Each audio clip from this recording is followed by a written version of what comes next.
ഇന്ത്യയുമായിട്ടുള്ള പല ബന്ധങ്ങളാണ് ബംഗ്ലാദേശിൻ്റെ സാമ്പത്തികവും സാമൂഹികവും സുരക്ഷിതത്വമായ പല കാര്യങ്ങൾ നിലനിർത്തുന്നത്. അവരെന്നത് അവസാനിപ്പിക്കുന്നത്, ഒരു പട്ടാള ഭരണകൂടം വന്നാൽ പോലും അവർക്കത് അവസാനിപ്പിക്കാൻ കഴിയില്ല. കാരണം അവസാനിപ്പിച്ചാൽ അവരുടെ സാമ്പത്തിക നഷ്ടം ഭയങ്കരമായിരിക്കും.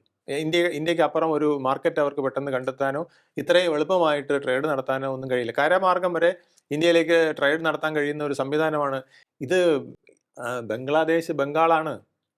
ഇത് 1909 തന്നെയാണ് എൻ്റെ ഓർമ്മ. ബ്രിട്ടീഷുകാർ പാർഷ്യലായിട്ട് വെട്ടിമുറിച്ച് മാറ്റിയതാണ്. അത് പിന്നീട് ഇന്ത്യ വിഭജന കാലത്ത് പാകിസ്ഥാനായിട്ട് ഞങ്ങൾക്ക് വേണമെന്നും പറഞ്ഞുകൊണ്ട് ബ്രിട്ടീഷുകാർ അന്നേ ഉണ്ടാക്കി വെച്ചിരുന്ന ഒരു സംവിധാനത്തിനെ അവരെടുത്തുകൊണ്ട് പോവുകയാണ് ചെയ്തത്. ശരിക്കും നമ്മുടെ ബംഗാളാണ് ബംഗ്ലാദേശ്. ആ ബംഗ്ലാദേശിനെ ബംഗ്ലാദേശാക്കി നിലനിർത്തുന്നതിന് ഇന്ത്യക്ക് വലിയ റോളുണ്ടായിരുന്നു. ഇപ്പോഴും ആ റോള് നമ്മൾ തുടർന്നുകൊണ്ടേയിരിക്കുകയായിരുന്നു. അതുകൊണ്ടാണ് അവിടുത്തെ പ്രധാനമന്ത്രിയെ നമ്മളിവിടെ സംരക്ഷിക്കാൻ ഇടയാക്കിയത്. അവരും അങ്ങനെയാണ് കണ്ടിരുന്നത്. ഇന്ത്യയെ സഹോദര രാഷ്ട്രത്തെ പോലെയാണ് കണ്ടിരുന്നത്.